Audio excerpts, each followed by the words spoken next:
Welcome to the Automation Car Design Competition. Over 450 entries, 11 categories, and Mr. Regular as a guest judge in his very own special category. The entries will be judged in 2 rounds, the preliminaries and the finals, for each category.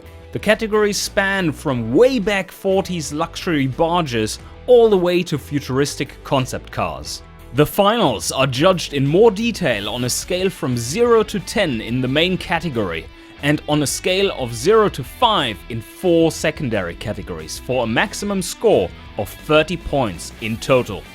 At the end, there can only be one to claim victory in the category.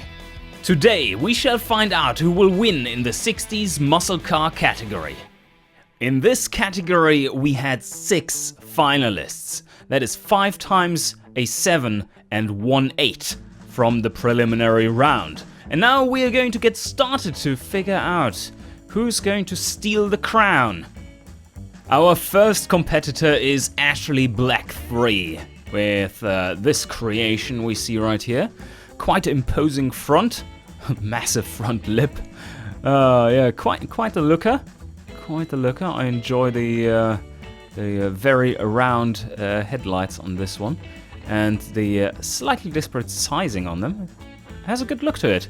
But overall I think this is probably, at least in my taste, a weaker entry in the finals.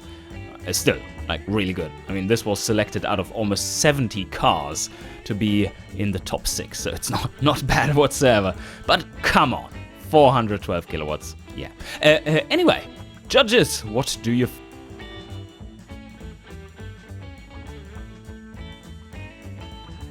You would not want to let this car overtake you. The front looks great, but the rear is kind of a letdown.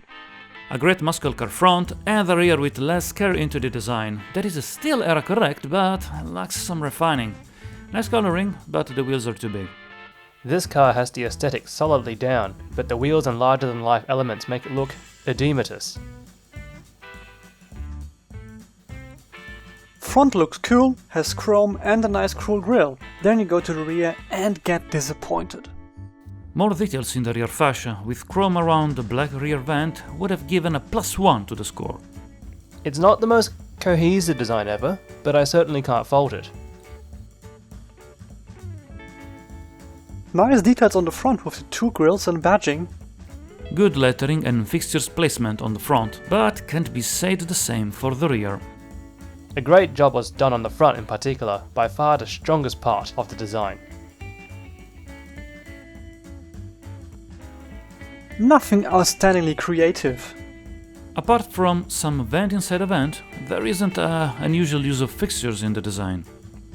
2-tone inset fixture and bonnet gives the car more oomph, complementing the gaudiness of the base colour. Is this a hypercar? It has more power than a Lamborghini Miura and the longest first gear in the history of Earth. Race-like parts and +11 quality on engine head makes this car looks more like a tuned car than a production one. Yes, muscle car engines are supposed to be massive, but the overall cost here puts it upper class into the premium category and renders it nearly unaffordable to the regular class.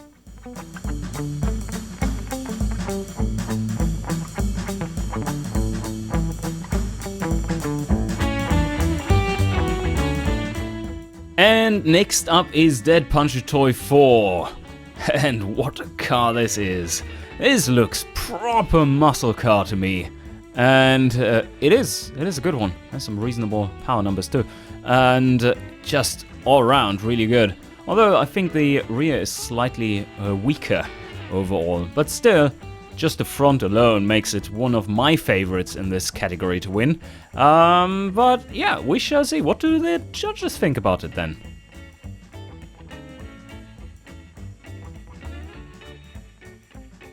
The front is quite dominating and a proper muscle car. The rear looks era correct and fine, not too exciting though. Good grille arrangement and headlights in the front fascia, with era correct rear, not as much aspiring as the front. A realistic late 60s American muscle car design. Blocky, imposing, complete with bonnet stripes. Can't ask for too much more than that. The design looks like a muscle car all around. It does not feel like the same car on the rear though. There aren't recalls of the design choices from front to rear. Maybe the strips could have helped.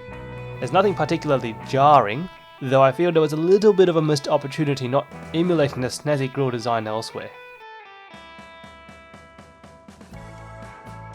Cool features on the bonnet and the great use of a bumper bar in the rear to extend the chrome lining. Nice use of grills arrangement in the front, careful lettering and good hood stripes. Once again, the perfect alignment and the extra lettering and hood latches goes the extra mile. The Dominion is a great interpretation of a muscle car. All fixtures were used in an interesting manner. Great idea to use small vents on the exhaust and the fuel caps as bonnet holders. As I said before, I am loving that front grille layout. There's just a little bit more grace and appeal than the flat out brutishness, but that's the only location for it. Very good choices overall, and the markets like it. Typical muscle car. Very realistic choices, even a ladder chassis. The only problem? A V8 with 16 degrees angle instead of 90 degrees. Aside from the non-traditional 60-degree V8, it does the job rather adequately.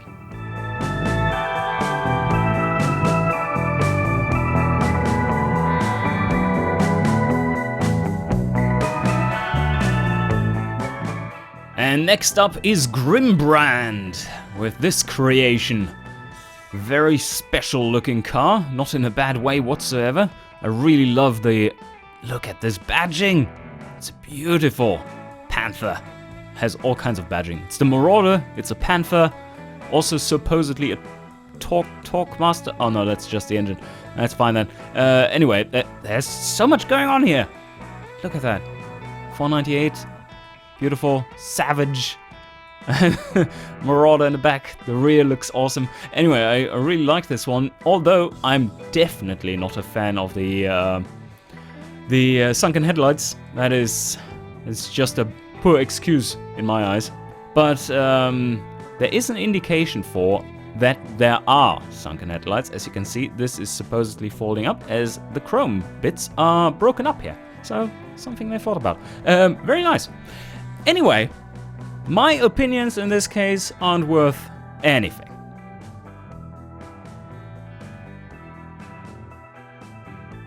Very muscular muscle car. You would definitely make room for this one. Carefully crafted with 2 small tires. A badass looking muscle car from front to rear with care-crafted details like taillights and badging. Could have reached higher score if the rims and the tires have been better designed. The rear is very Shelby Cobra. The front is quite Dodge Charger. The whole is very alluring. The whole car feels like it should be a thoroughbred muscle car. The badassery is consistent throughout the car, but nothing incredible. The design is strong and square, and the subtle fixtures at the bottom carry through. Solid. The car says it on its side. Savage! From the badge on the front, to the side, to the rear. There is visible cares in details like the Panther badge on the front and the taillights. I'm loving the badge and text, and the use of the decals which gives extra flair. Rear-side decal and designation flow near perfectly into the taillight cluster. Very creative usage. A bonnet scoop that splits the front fascia is a very nice creative use of fixture. This is mostly a case of everything in its right place, and then some. Again, a very powerful engine and solid axle on the front. I know it's a muscle car, but the line has to be drawn somewhere. Don't fully agree in advanced safety or some high-end motor components, more suitable for a tuned car than a production one. Technically wise, this is a solid contender in the division. Props for selecting the most appropriate engine format.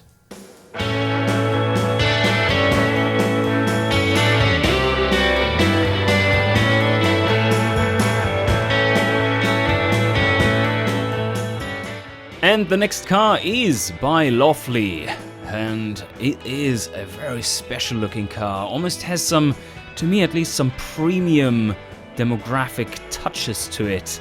Like very American premium it looks like. A bit of a smaller engine, 262 horsepower, very reasonable for a muscle car, that is net horsepower. And yes, beautiful badging here at the side and the vent use there in the rear. I love it, I really love it. This is a cool looking car, but that doesn't count for anything.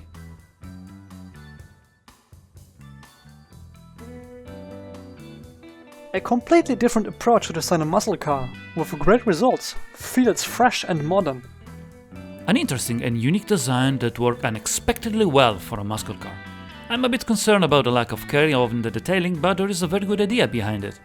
Oh, now this is interesting. I've seen the front on the back of cars and the rear end. It's almost more science fiction-y, but it's cool. The rear is the front is the rear. That's absolutely outstanding in terms of consistency. The reuse of the same grille for front and rear worked very well, boosted by the round details in them. I can't fault the front-rear mirroring here. There are quite a lot of elements that are not aligned. The car lacks of care in loads of details, like the front strip in the middle or some chrome line continuum. The unifying chrome strip is almost perfection. I say almost because it doesn't quite line up around the sides, else it would disrupt the design of the front and the rear. There may be not a lot of creative use of fixtures, but the design itself, it's something I would not expect. Aside from the great use of the main grille on front and rear, there isn't much creative use of fixtures here. Extra points for being bold. The engine cuts the power way too early. It could need 1000 RPM more, at least. There is a strong dissonance between the tech used and the era correctness. Also, why having a multi-valve if you cut the power so early? The engine tuning leaves a little to be desired, but otherwise it's a decent muscle car.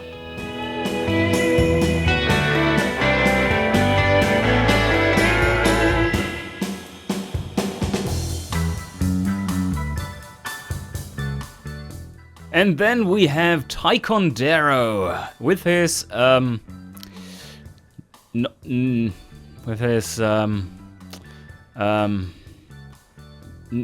muscle car, but it's an amazing design still. I love the design. It is a British GT car more than a muscle car. Sure, it has some muscle to it, a 5-liter engine in there, so pretty adequate. But it doesn't look like a muscle car. Still, the design, I personally think this is, if this was a category about premium GT cars or just GT and British Euro GT cars, then this one would be a prime contender. Anyway, judges, what do you think about this outlier?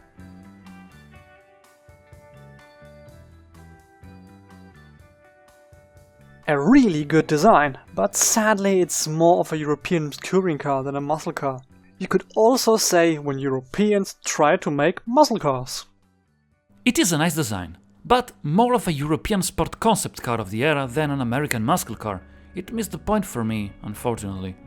Jaguar E-Type meets Aston Martin DB5 meets Alpine A110. It's very nice to be sure, but is it muscle? The design looks different from any side. The vent on the side feels out of place and the rear is something entirely else. I can't see any recall of the front line in the rear, nor a specific idea throughout the car. Aside from the badge, there's not much relating the front to the rear here. It really literally goes from round to square. Average detailing, nothing too spectacular. Chrome on a grey car is a bit unfitting. Nothing crafted with particular details. There are a lot of big fixtures slapped on a body and not small details. Most things are placed well enough, but the choice of fixtures yields a less refined impression than was probably intended. Interesting combination of the fixtures on the front make it a great fascia, and the rear alone is okay. Interesting front fascia and the use of 17 taillights as rear lights, but nothing more. I suppose taking liberties with the interpretation of muscle as a whole counts as creative? Very advanced chassis, early rev limiter, and premium interior. You would think it does not work? Ha! But the market loves it. The engine could have revved way more without stressing the internals, and the gear spacing is not good. This is a sports coupe, and while it scores very well in muscle, it's better off in super and hyper, even though the engine isn't tuned optimally and has a comfort score of 0.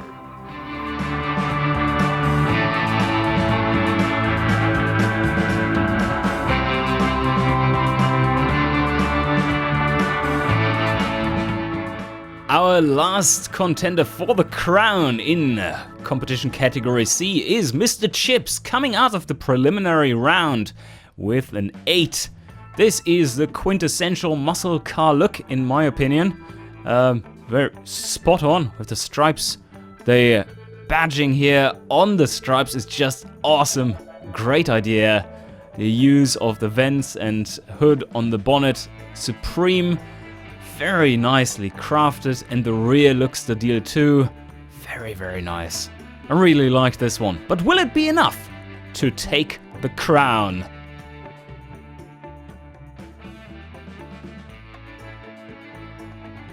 Interesting design, you can feel it's an early muscle car. It's quite over the top in design considering it's 1961. Simple and effective design of early 60s, but the body does not transmit those muscle vibes requested. Looks like more a Japanese reply to a Lotus Cortina. This fairly screams Ford Falcon XY GT to me. It's not the same as the others, but it's legit. Very consistent striping, but the rear has a different theme than the front. Circuits in front, squares in back. Circuits in front, squares in back. There are no particular recalls of the design element from the front and the rear, apart from the stripes. As typical of this class, the real-life examples were hardly singular in their design language. Had the front fascia been a bit less tall, there would be a bit more cohesion. You can feel there has been an outstanding amount of care for detail. The lettering on the hood, the alignment, the chrome. I can fap on this amount of care in detailing. Stripes, chromes, fixture chromed bumpers, you name it. The lettering, the chrome detailing, the stripes, the bonnet scoops, the accents on the bumpers, this is perfection. Great use of striping on the car. Font as stripes, and the stripes used to chrome bumpers are a good and usual use of fixtures to create something different. Every fixture is used in every way to further the muscle car aesthetic. Again, an engine with way too much power and a lot of quality usage. Why you would need a top-of-the-line AM radio is beyond me. Too much power from a tuned look-alike engine. Also, the luxury interiors don't fit the market expectation. Aside from the fact that the two-door, it also has a relatively weak technical showing, probably not least due to an unusual aluminium block and header which makes it very expensive. Shame, I really like the look.